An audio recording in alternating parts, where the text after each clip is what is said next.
Crassus dormía profundamente, más de lo que había dormido nunca, incluso cuando era una cría.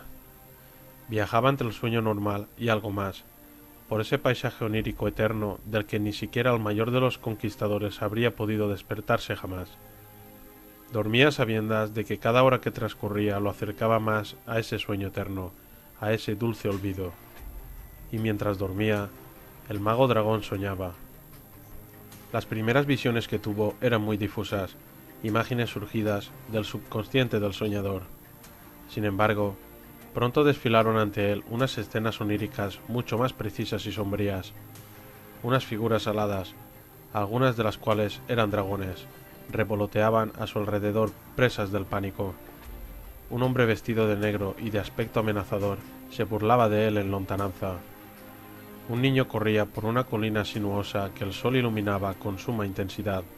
Un niño que, repentinamente, se transformaba en un ser malévolo, en un aborrecible no muerto.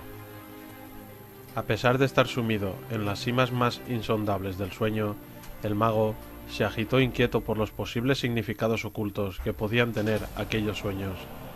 Al mismo tiempo, fue adentrándose aún más en ese reino dominado por una oscuridad absoluta que lo asfixiaba y reconfortaba a la vez. Desde ese reino, alguien se dirigió al desesperado mago dragón con un tono de voz dulce, pero también imperioso. Sacrificarías cualquier cosa por ella, ¿verdad, Corialstrath? De inmediato, Crassus movió los labios en su santuario para vocalizar la respuesta que iba a dar en su mente. Daría mi vida si fuera necesario, con tal de liberarla. Pobre Corialstrath, eres tan fiel. De improviso, se materializó en la oscuridad una silueta que fluctuaba cada vez que el mago dormido respiraba, en sueños. Crassus intentó acercarse a esa figura, pero ésta se desvaneció cuando estaba a punto de alcanzarla. En su mente, aquella silueta había adoptado la forma de Alexstrasza. Te sumes en el sueño eterno a una velocidad cada vez mayor, mi valiente dragón. ¿Hay algo que quieras pedirme antes de que eso suceda? Los labios del mago se movieron una vez más. Solo quiero pedirte que la ayudes. ¿No vas a pedirme que haga algo por ti, como, por ejemplo, que te devuelva la vida que se te escapa?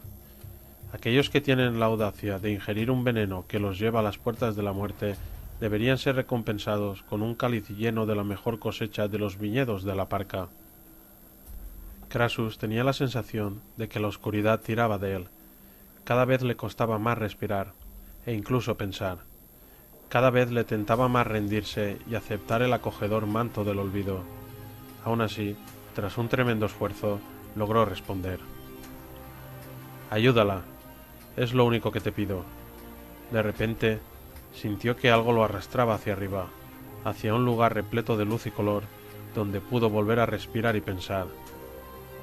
Lo asaltaban unas imágenes que no pertenecían a sus sueños, sino a los sueños de otros. Vio ante sí los deseos y anhelos de los humanos, los enanos, los elfos, e incluso de los orcos y los goblins. Sufrió con sus pesadillas y se solazó con sus dulces sueños. Se sucedían innumerables imágenes, y en cuanto una de ellas se desvanecía, a Crassus le resultaba imposible recordarla, al igual que le resultaba muy difícil recordar sus sueños.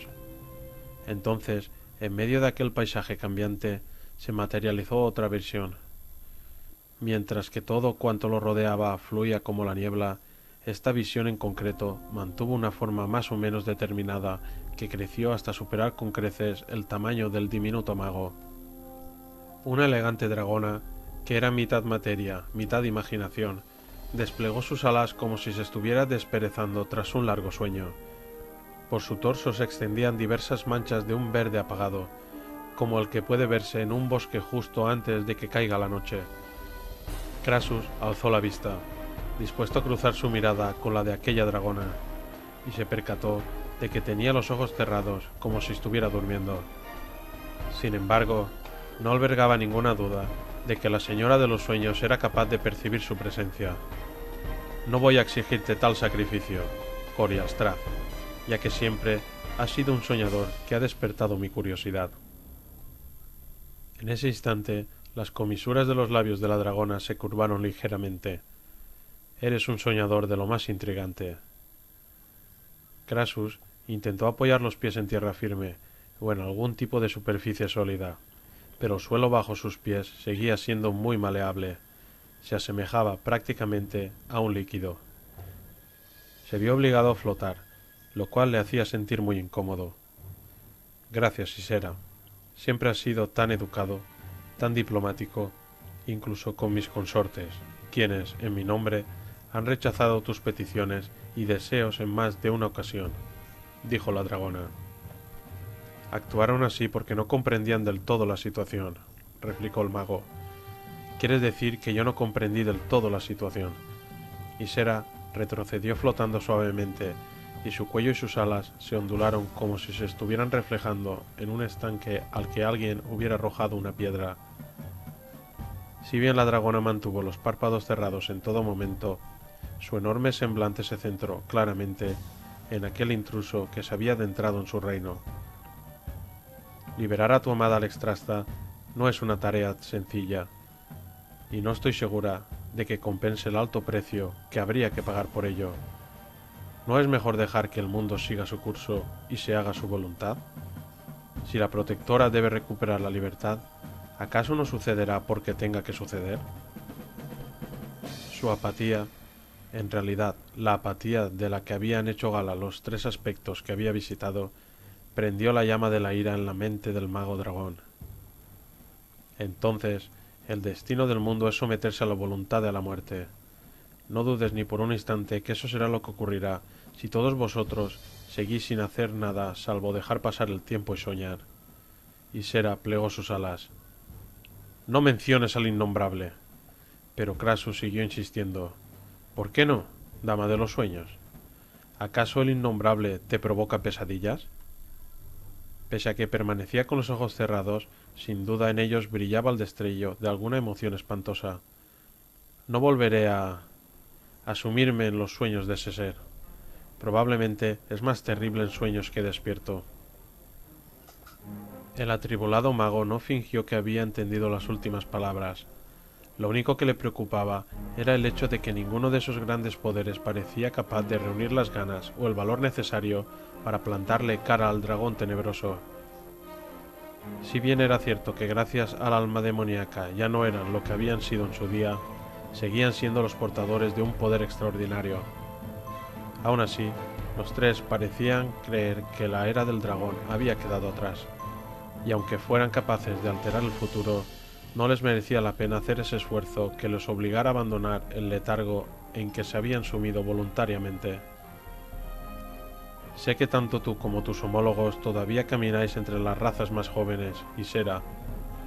Sé que aún tenéis cierta influencia sobre los sueños de los humanos, los elfos y... hasta cierto punto, Corialstrad. Incluso mi dominio tiene sus límites. Pero entonces, no has abandonado del todo el mundo, ¿verdad? A diferencia de Malygos y Nozdormu, no te escudas tras la locura ni tras las reliquias de tiempos pasados. Al fin y al cabo, ¿no pertenecen los sueños también al futuro? Tanto como al pasado, más vale que no lo olvides. En ese momento, la tenue imagen de una humana sosteniendo en el aire a un bebé recién nacido flotó junto a él. Atisbó también fugazmente a un joven batallando con unos monstruos infantiles que solo estaban en su imaginación. Crassus se detuvo a observar momentáneamente los diversos sueños que se materializaban y se disipaban a su alrededor. Había tantas pesadillas tenebrosas como sueños luminosos, pero así había sido siempre. Existía un equilibrio. Sin embargo, en su mente, ese equilibrio se veía roto porque su reina seguía cautiva y porque la muerte estaba dispuesto a arrebatarles el dominio del mundo a las razas más jóvenes. Si ambos desequilibrios no se corregían, ya no habría más sueños, ni más esperanzas. Proseguiré mi camino con o sin tu ayuda, Ysera. Debo hacerlo. Te animo fervientemente a que obres así, replicó la dragona onírica, cuya forma titiló. Crassus le dio la espalda a Ysera e ignoró las imágenes intangibles que dispersaba a su paso. Entonces, envíame de vuelta a mi santuario o lánzame al abismo. Tal vez sea mejor no estar vivo para no tener que presenciar el destino del mundo y de mi reina. Esperaba que Ysera lo enviara de vuelta a los brazos del olvido, para que no pudiera seguir insistiendo sobre el tema de su extrasta ni a ella ni a ningún otro aspecto. Sin embargo, el mago dragón sintió un ligero toquecito en el hombro, que alguien parecía darle con cierta indecisión. Krasus se giró y se encontró frente a una mujer esbelta y pálida, bella pero etérea. Iba ataviada con un vestido suelto y holgado, hecho de un material delicado de color verde pálido, y un velo le tapaba parcialmente la parte inferior del rostro. En ciertos aspectos le recordaba a su reina. Aquella mujer tenía los ojos cerrados. Pobre Corial Strath, nunca das tu brazo a torcer, dijo sin mover los labios, aunque Krasus sabía que esa era su voz, la voz de Ysera. Acto seguido, una expresión meditabunda dominó su semblante y añadió: harías cualquier cosa por ella. El mago no entendía por qué se molestaba en repetir lo que ambos ya sabían. Krasus volvió a dar la espalda a la dama de los sueños, en busca de algún sendero por el que pudiera escapar de aquel mundo irreal. No te vayas aún, Corial Strath. ¿Por qué no debo irme?, preguntó el mago dragón, a la vez que se giraba para encararse con una Ysera que lo miraba fijamente con los ojos bien abiertos. Krasus quedó petrificado, incapaz de apartar sus ojos de aquella mirada. Eran todos ojos de todos los seres que había conocido y amado a lo largo de su vida. Esos ojos lo conocían muy bien, conocían hasta el último rincón de su ser.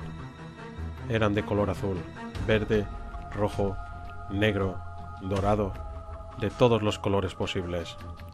Eran también sus ojos. Tendré muy en cuenta todo cuanto me has dicho. Krasus no se lo podía creer. ¿Vas a...? Ysera alzó una mano para pedirle que se callara. Por ahora voy a meditar sobre ello, ni más ni menos. ¿Y si al final te das cuenta de que estás de acuerdo conmigo?, inquirió el mago. Entonces procuraré convencer a Malygos y Nondormu de que estás en lo cierto y que debemos prestarte nuestra ayuda para culminar tu misión. Pero no puedo prometerte nada. Ellos decidirán por sí mismos. Krasus se dio por satisfecho. Se había presentado en aquel reino albergando muy pocas esperanzas y había logrado mucho más de lo que imaginaba. Quizá, al final, no serviría de nada tanto esfuerzo, pero, al menos, le daba ánimos para proseguir su misión. Gracias. Aún no he hecho nada por ti, salvo, tal vez, mantener vivos tus sueños, replicó Ysera, quien esbozó fugazmente una sonrisa triste. El mago se disponía a darle de nuevo las gracias, pues quería que supiera que con eso bastaba para insuflarle los ánimos que necesitaba para proseguir su misión, cuando Ysera se quedó flotando repentinamente. Pese a que Krasus intentó alcanzarla, los separaba a una distancia insanable. Además, en cuanto intentaba dar un paso hacia adelante, ella se alejaba con más celeridad. Entonces se dio cuenta de quien se había movido no era la señora del sueño, sino él. «Duerme bien, pobre Corial Strath», le oyó decir a Ysera, cuya esbelta y pálida figura titiló y por último se desvaneció. «Duerme bien, porque en la batalla vas a necesitar todas tus fuerzas y tal vez eso no sea suficiente». El mago trató de hablar, pero la voz que había empleado en el sueño se negó a pronunciar sus palabras. Una tremenda oscuridad descendió sobre él, la reconfortante oscuridad que acompaña al sueño. Y no subestimes a aquellos que consideras unos meros peones.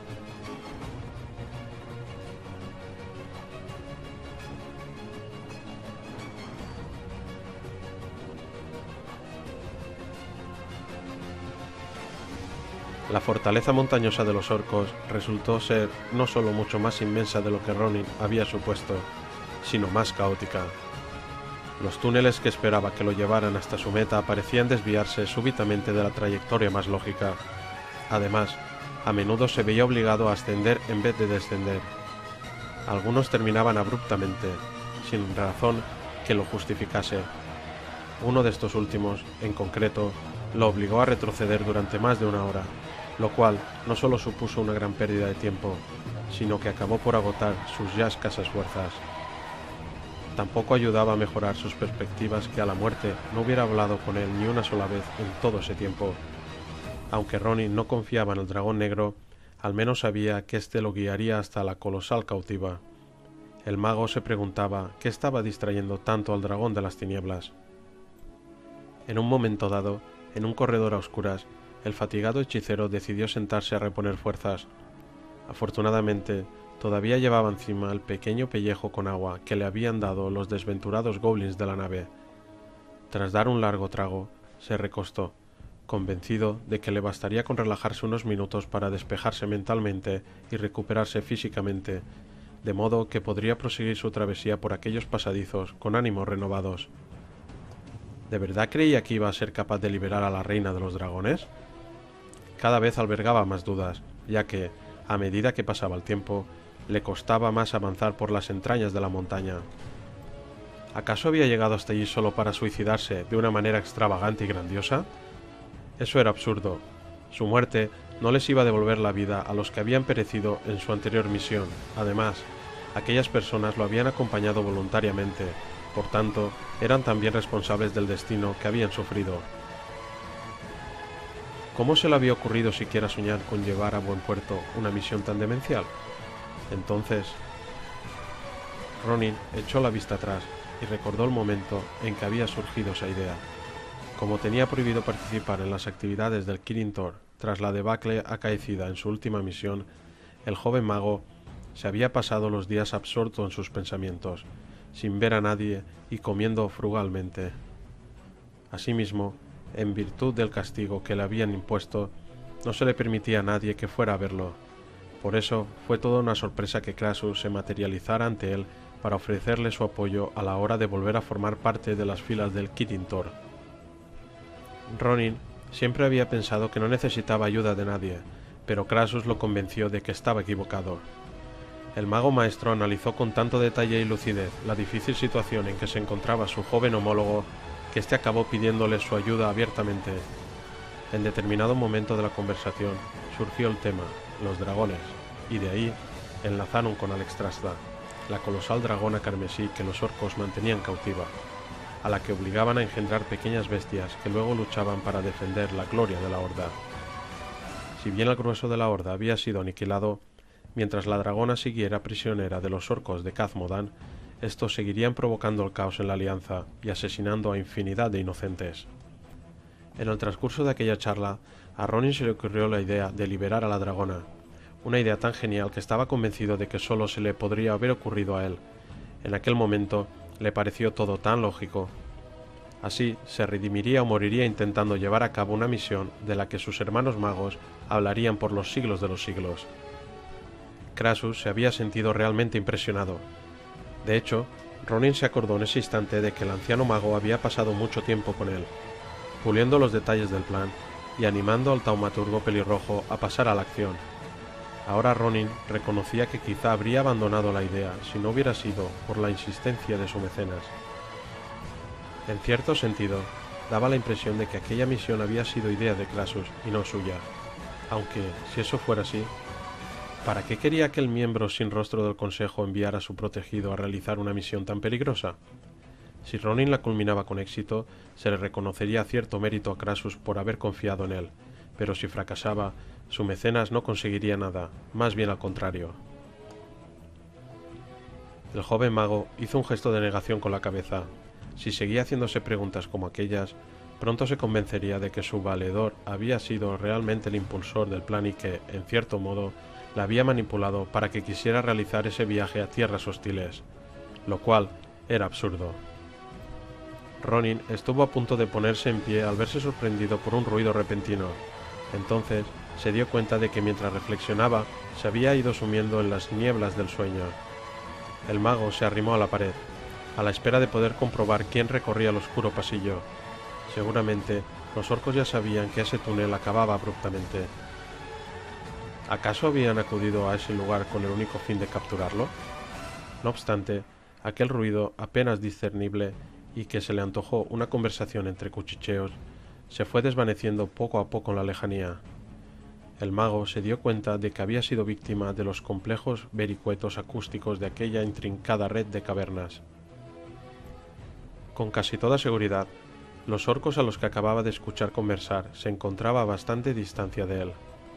Entonces se preguntó si podría acercarse al lugar de procedencia de dicha conversación.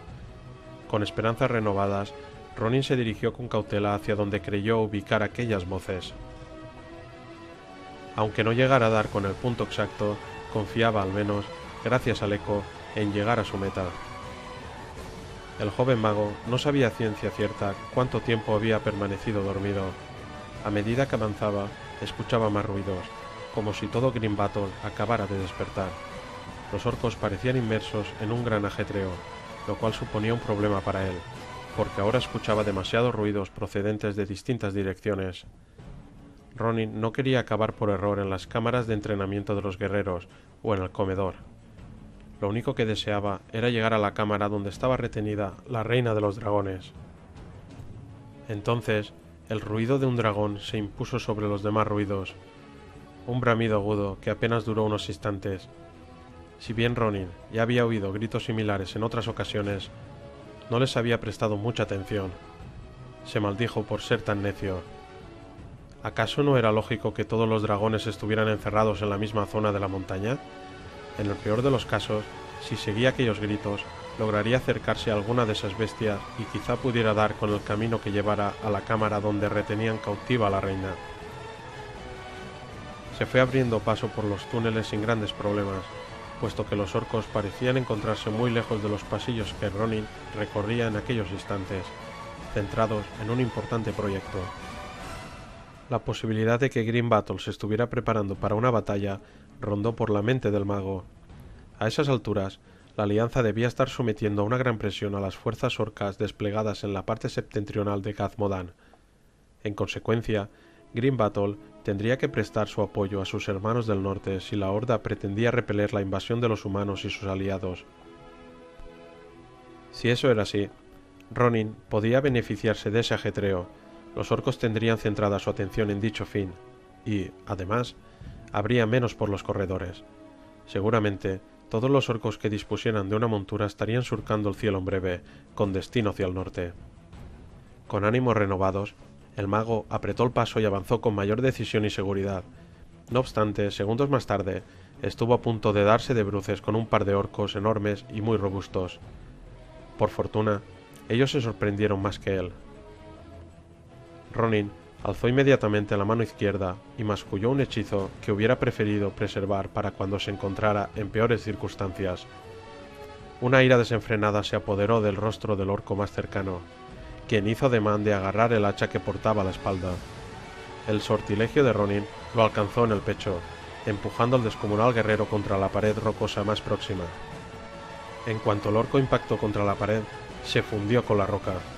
Por un instante, pudo distinguirse el contorno de su silueta en la pared, con la boca abierta en un gesto de furia, pero pronto su figura también se difuminó en la roca, de tal modo que no quedó rastro del terrible final que había sufrido aquella criatura. «¡Escoria humana!», bramó su compañero con un hacha en la mano. Se abalanzó agresivamente sobre Ronin, pero éste se agachó y evitó la trayectoria del hacha, que impactó contra la pared e hizo saltar varias esquirlas de roca. El orco avanzó pesadamente hacia adelante, y su voluminoso cuerpo, de un color verde bastante apagado, cubrió del todo el estrecho pasaje. El mago se fijó en que llevaba un collar del que pendían unos dedos arrugados y marchitos que habían pertenecido a humanos, elfos y algún que otro ser, una colección que, sin duda, su enemigo estaría deseando completar con su propio dedo. El hacha del orco volvió a arremeter contra él, y en esta ocasión poco le faltó para partir al mago por la mitad longitudinalmente. Ronin clavó de nuevo la mirada sobre el collar mientras una idea espeluznante se formaba en su mente.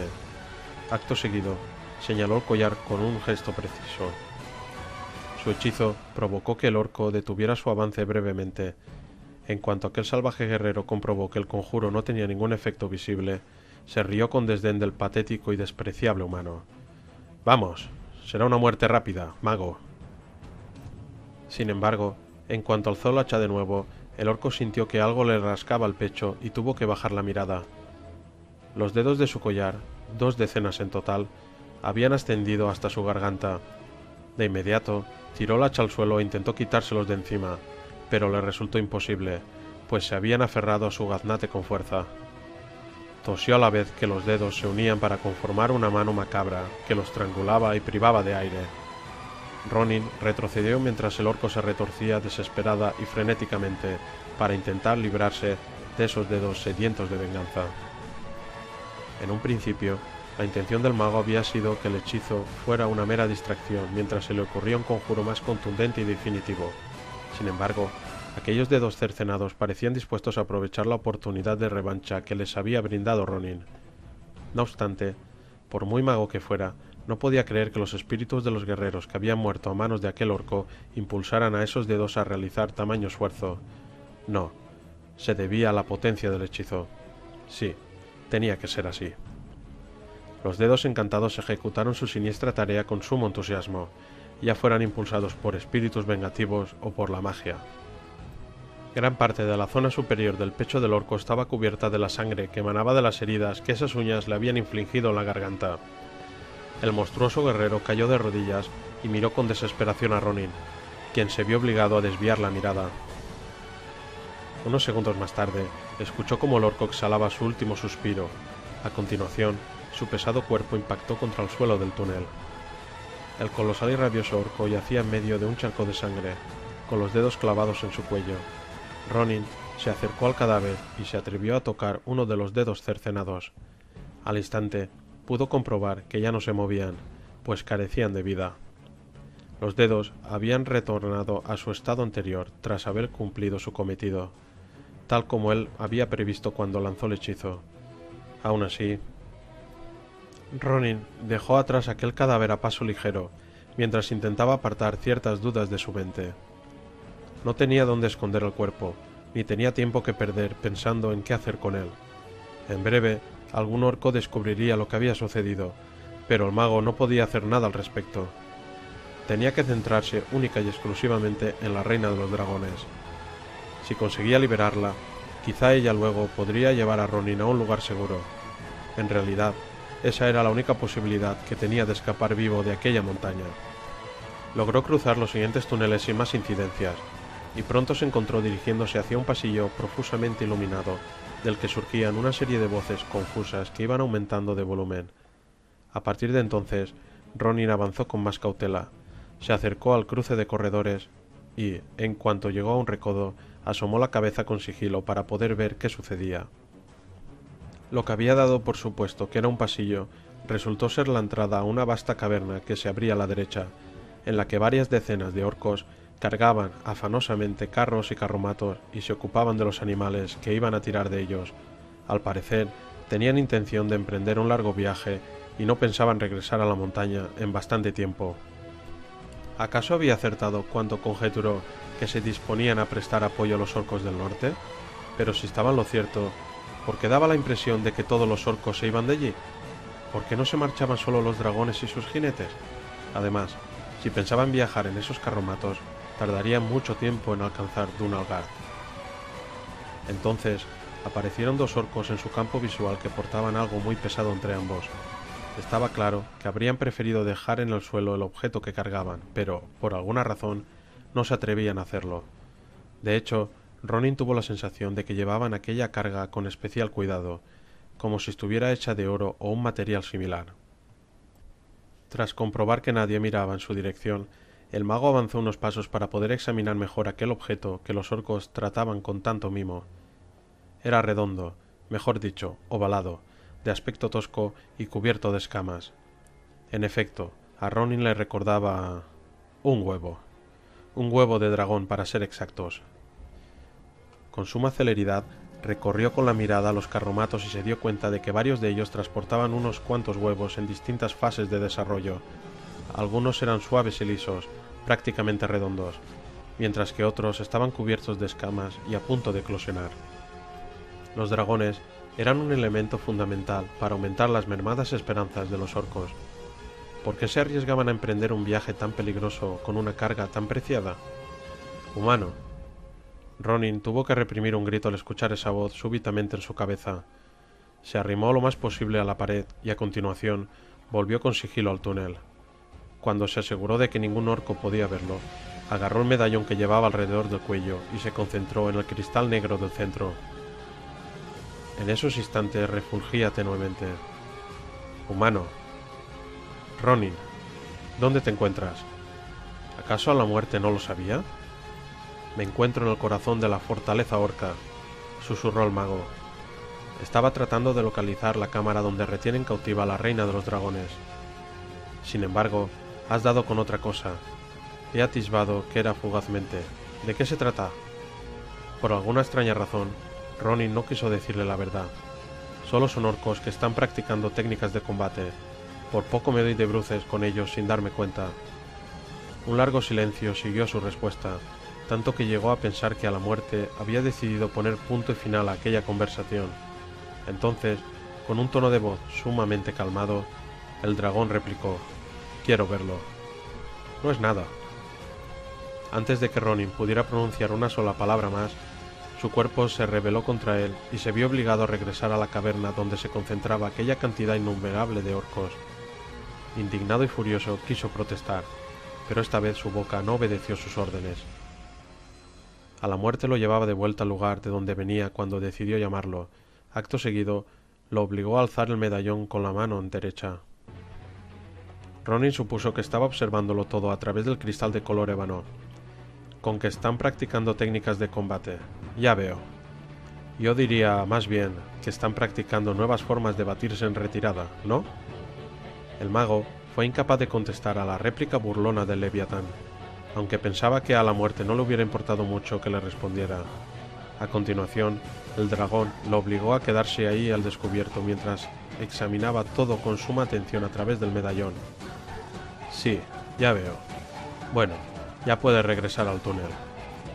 Ronin volvió a recuperar el control de su cuerpo y se escondió al instante. Por fortuna, los orcos estaban tan ocupados que a ninguno se le ocurrió mirar hacia arriba. Se apoyó contra la pared mientras respiraba agitadamente. Entonces se dio cuenta de que había experimentado un miedo mucho más intenso de lo que creía posible. Evidentemente, acababa de comprobar que no era tan suicida como había imaginado. Ha seguido el camino equivocado. Debe retroceder hasta el cruce anterior. A la muerte no hizo ningún comentario respecto al subterfugio de Ronin, lo cual inquietó sobremanera al mago, mucho más que si hubiera dicho algo. Seguramente el Leviatán también había deducido que los orcos se estaban preparando para trasladar los huevos. Aunque quizá eso no le hubiera sorprendido tanto porque conocía el plan. ¿Acaso la muerte estaba al tanto de todo? Estaba convencido de que ningún orco habría suministrado dicha información al Coloso Negro. Esa raza lo temía y despreciaba tanto como a la Alianza de Lord Aeron, o quizá más. A pesar de que todas esas inquietudes le rondaban por la cabeza, decidió seguir las instrucciones de la muerte sin rechistar. Retrocedió por el corredor hasta que llegó al cruce en cuestión. La primera vez que pasó por ahí, Ronin lo ignoró porque era muy estrecho y carecía de iluminación. Había dado por sentado que los orcos tendrían iluminados todos los túneles importantes. «¿Por aquí?», susurró. «Sí», le contestó Leviatán Negro. A Ronin le inquietaba el hecho de que el dragón parecía conocer al dedillo aquella intrincada red de cavernas. Estaba seguro de que la muerte no había deambulado nunca por esos túneles, ni siquiera bajo su apariencia humana. ¿Acaso los había recorrido bajo la forma de un orco? Era plausible, pero no estaba muy convencido de ello. «Ve por el segundo túnel que encuentras a tu izquierda». Las indicaciones que le estaba dando a la muerte parecían muy acertadas. Aún así, Ronin confiaba en que el dragón cometiera alguna equivocación que indicara que iba adivinando el camino sobre la marcha, al menos en parte. Sin embargo, no cometió ningún error. Conocía a la perfección el refugio de los orcos, tan bien o mejor que aquellos guerreros bestiales. Por fin, tras caminar durante un tiempo indeterminado, que al mago se le antojaron horas, la voz del dragón le ordenó parar bruscamente. «Detente». Ronin dejó de avanzar de inmediato, pese a que no sabía por qué se lo había pedido. «Espera». Unos instantes después, el mago escuchó unas voces que provenían del fondo del túnel. «¿Te habías metido? Tengo muchas preguntas para ti, muchísimas». «Lo siento, comandante, lo siento mucho. No he podido evitarlo. Las voces se extinguieron justo cuando Ronin intentaba prestarles más atención. Sabía que una de ellas pertenecía al orco que estaba al mando de la fortaleza, y no albergaba ninguna duda de que su interlocutor era de una raza distinta. Era un goblin. A la muerte utilizaba goblins para alcanzar sus fines. ¿Acaso sabía tanto acerca de esa vasta guarida gracias a ellos? ¿Acaso alguno de los goblins que pululaba por la montaña servía a aquel ser tenebroso? Aunque le habría gustado seguirlos para poder escuchar esa conversación más a fondo, no pudo hacerlo porque el dragón le dio otra orden súbitamente. Ronin era consciente de que si no obedecía, a la muerte le obligaría a hacerle caso asumiendo el control de su cuerpo, y el mago no quería que eso sucediera, ya que consideraba que mientras él dominara su cuerpo, todavía tendría alguna posibilidad de salirse con la suya. A continuación, Ronin cruzó el túnel por el cual habían pasado el comandante orco y el goblin, y descendió por un corredor que parecía sumirse en las entrañas de la montaña. En ese momento, debía de estar muy cerca de la reina de los dragones. De hecho, juraría que había escuchado la respiración de un gigante, y como no había gigantes en Green Battle, dedujo que debía tratarse de un dragón. Avanza 2 corredores más, luego gira a la derecha y sigue por ese túnel hasta que veas una abertura a la izquierda. A la muerte no dijo nada más. Ronin obedeció, al tiempo que apretaba el paso todo lo posible. Estaba al borde de un ataque de nervios. ¿Durante cuánto tiempo más tendría que deambular por la montaña? Giró a la derecha y continuó avanzando por el siguiente pasaje que encontró. Como el dragón le había dado unas instrucciones muy sencillas, el mago se había imaginado que se toparía con la abertura enseguida. Sin embargo, media hora después seguía sin divisar nada, ni siquiera otro cruce. Le preguntó 2 veces a la muerte si llegaría pronto a su destino, pero su guía invisible guardó silencio. Entonces, justo cuando el humano estaba a punto de rendirse, vio una luz. Era muy tenue, ciertamente, pero no cabía duda de que era una luz, y estaba ubicada en el lado izquierdo del pasaje. Con ánimos renovados, Ronin corrió hacia la luz lo más rápido posible y sin hacer demasiado ruido. Por lo que sabía, una decena de orcos custodiaba a la reina de los dragones, y no quería llamar su atención. Si bien tenía preparados unos cuantos hechizos, prefería reservarlos para situaciones más desesperadas. ¡Alto! La voz de la muerte reverberó en su cabeza de tal modo que casi provocó que se estampara contra la pared más próxima. El mago se recuperó enseguida y se arrimó a la pared todo cuanto pudo. Estaba seguro de que algún centinela se había percatado de su presencia, pero no sucedió nada. Nadie más entró en aquel pasaje. ¿Por qué me has gritado?, le susurró al medallón. Tu objetivo final se encuentra ante ti, pero ese camino podría estar protegido por algo más que meros guardias mortales. ¿Por magia? Si bien esa conjetura ya se le había pasado por la cabeza, el dragón no le había dado la oportunidad de comprobarlo por sí mismo con detenimiento. Y centinelas de naturaleza mágica. Hay una forma de descubrir la verdad rápidamente. Sostén el medallón ante ti mientras avanzas hacia la entrada. ¿Y qué hay de los guardias mortales de carne y hueso? También tendré que ocuparme de ellos. Todo a su debido tiempo, humano. El mago pudo detectar cierto enojo en el tono de voz de aquel ser tenebroso. Como estaba seguro de que la muerte quería que llegara hasta el Extraza, Ronin sostuvo el medallón ante sí y se acercó a la abertura lentamente. Solo detecto hechizos menores. Menores para alguien como yo, le informó el dragón mientras se aproximaba a la entrada. Yo me ocuparé de ellos. El cristal negro centelleó repentinamente y el mago estuvo a punto de soltarlo. Los hechizos que protegían este lugar han sido neutralizados, anunció el dragón, y a continuación guardó silencio un momento. No hay ningún centinela ahí dentro. No los necesitan, puesto que Alexstrasza está encadenada y las cadenas atornilladas a las paredes. Los orcos han hecho un gran trabajo. Han inmovilizado completamente a la dragona. ¿Quieres que entre? Si no lo hicieras, me decepcionarías. Esta respuesta le pareció un tanto curiosa a Ronin, pero no se detuvo a pensar en ello. Ahora estaba concentrado en el hecho de que por fin iba a ver a la reina de los dragones. Lo único que lamentaba era que Beeresa no pudiera estar ahí en ese momento. Entonces se preguntó por qué la echaba tanto de menos. Tal vez... Dejó de pensar en la elfa de cabellos plateados en cuanto franqueó la entrada y contempló por primera vez a aquella enorme bestia llamada Alexstrasza. La dragona le devolvió la mirada, y el mago percibió un sentimiento similar al miedo en sus ojos de reptil. Sin embargo, le dio la sensación de que no temía por ella. ¡No!, rugió la dragona carmesí, con una voz atronadora en la medida que se lo permitía la abrazadera que atenazaba su cuello.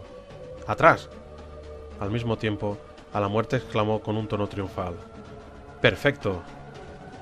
Al instante, un destello de luz rodeó al mago. Cada fibra de su ser se estremeció en cuanto lo atravesó una fuerza de un poder monstruoso. Acto seguido, el medallón se escurrió entre sus dedos inertes. Mientras caía al suelo, pudo escuchar cómo la muerte repetía esa palabra, y después estallaban carcajadas. ¡Perfecto!